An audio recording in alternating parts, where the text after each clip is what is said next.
can you tell me that for you to do your business, you need the whole forest in Nigeria? The whole forest, you are all over the place. What kind of business is that? They are the only one that are hunters now. I'm telling you. Hunting in all the forests in Nigeria. You export hunters to Imo State, to River State, to Edo State. You know? All these tricks. But they have a bigger forest, Sambisa forest. Can't they go there and hunt? Virgin forest that nobody have entered in the last 500 years. Where you see these big games, big animals. Because that's where they roam, in a very big forest, thick forest. They abandon their own. They abandon their own. Come and start fomenting trouble in other people's states. With the dot in a circle here. In fact, it's very annoying. We don't have leaders here, seriously. They are the ones selling up.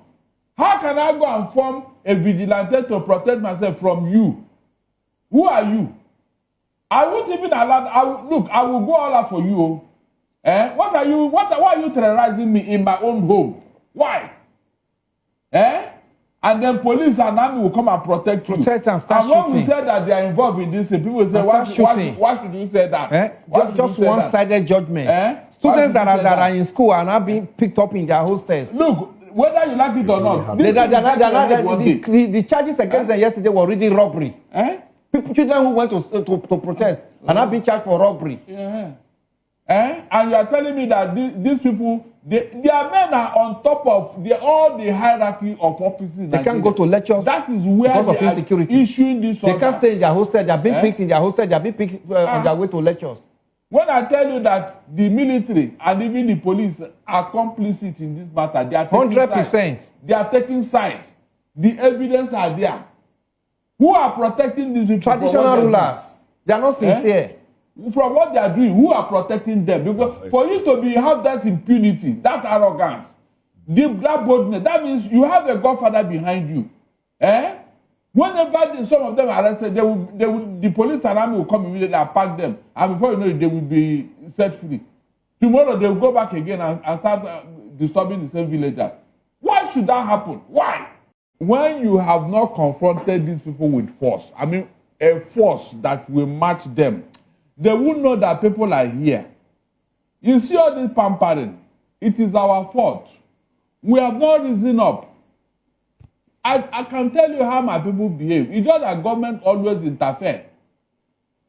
This boy so here ended up that rascality in Anambra. These guys ran away without shoes, without slippers on their feet. When the heat that is instant judgment. Their houses were burned. They were instantly, no mercy, no police. That's how it's supposed to be. They sanitized the place within 24 hours. That's how it's supposed to be. How about Otokoto in Owerri? Otokoto. This man had been acting since the same 70s. Killing people, ritual and all that. But that day, on the 23rd of November, 1996, my people did what they are known for. Brave men. Owerri was in fact, you thought that a civil war was going on. All of them, they left town in a hurry. Their property, their supermarket, everything burned down.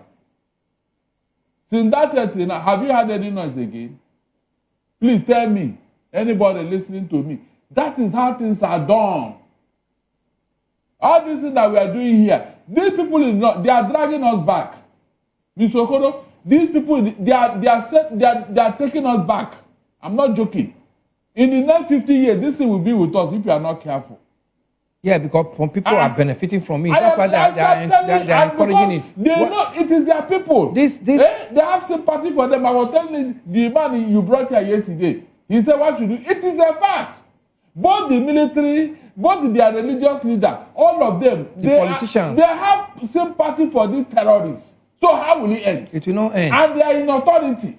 It got so bad that some elder statesmen had to sue Buhari for being the arrowhead of terrorism in Nigeria. Look at a man at that height, sponsoring terrorism. Please tell me.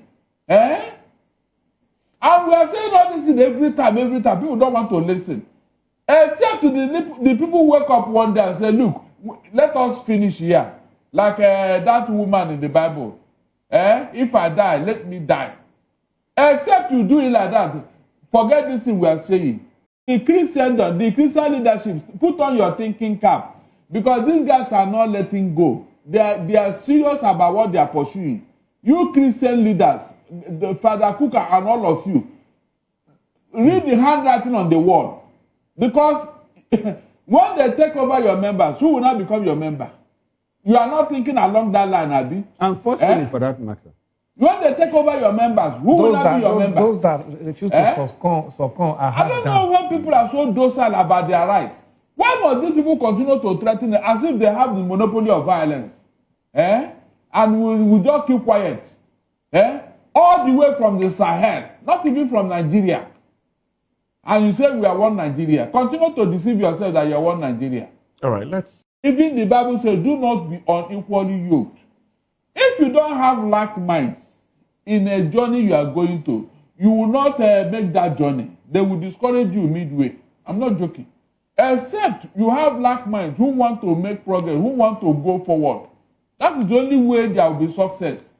Go to all these Western nations and all these countries that are borrowing us money. How did they make those money? Is there no unity of purpose? They gathered so that they can use it to make progress. But here, when you gather, some people will just be there thinking it's their right to eat the money. Is there any other thing they do? Look at how much each one of them used to make whenever they are in office. They are just, this feudalism has made them to be too lazy. That when you go into office, is now an avenue to amass wealth. Not to grow the wealth. That is why they don't want to contribute anything to the center. Their own is bring the money, bring the money. Where is the money coming from? You have been in government for over 50 years out of our 65 years of independence. And nothing to show in your region. Prevalent in their region. Nothing to show in your region. Are you not ashamed? And now look at this side. Look at this side. That poverty led to this insecurity we have today. Look at this side. Children are there roaming in the street, not going to school. I don't know why government is not looking at it. If I will call them and say, come, you're not a leader. Are you not ashamed? Why is this happening in your region? What have you benefited any attempt to want to open their eyes for the children on the street to see their problem, they see you as an enemy. That was one of the reasons why they changed Jonathan out. Why did you build schools? And Nigerians, you and I here. You are looking at people. You are looking at people who want to drag you back. Somebody want to drag you back, and you are following him. You are following him. We are the greatest fool, if you ask me.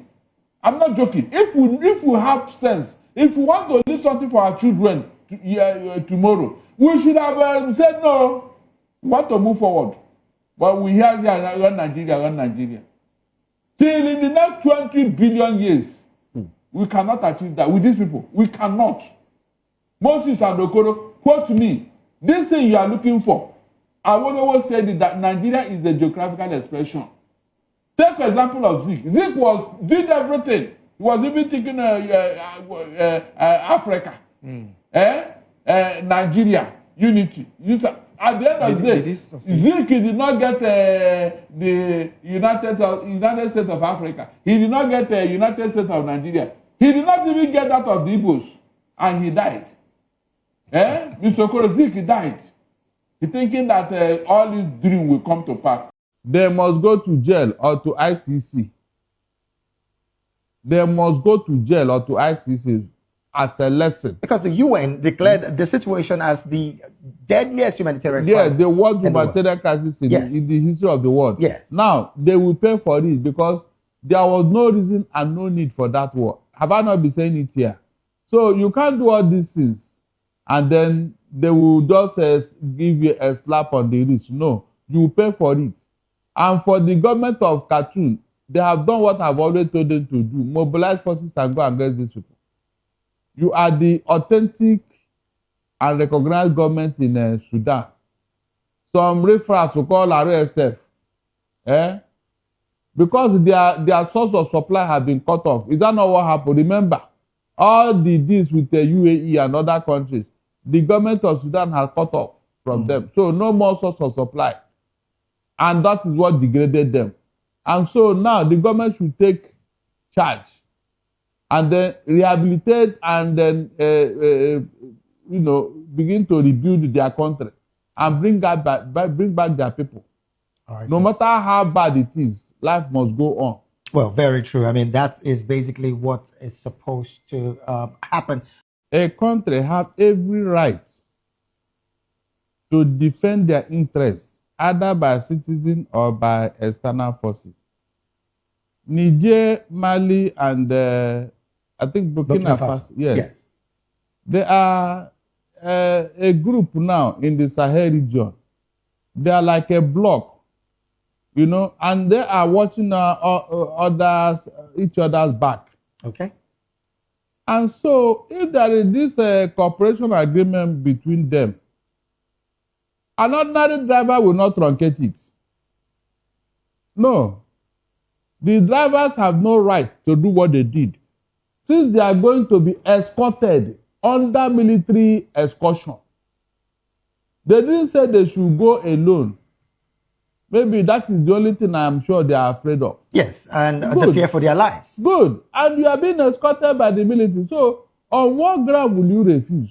It's not as if they have even attempted before and something happened, or that their members that tried it before, they died. There is no excuse, since you are going to be escorted. So, why did you refuse? Because you are threatening the interests of Niger against Mali, who is a brother now. They are in a cooperation agreement. So why won't you help them when they needed the help most? Well, then again, Barrister, these drivers clearly are afraid of an ambush by Al-Qaeda group within the axis of that particular border of Mali and Niger. But the question now would be, will Niger in any way try to maybe have a state-backed insurance scheme for these drivers that might give them some level of insurance to lifting this fuel tank to Mali? They may not even be after the drivers. They will go after the security agencies that are escorting them. The drivers have nothing to lose here. If the Al-Qaeda or whoever want to attack, they will attack the soldiers and not the drivers. So this driver, they didn't give any clear reason why they should not obey their government.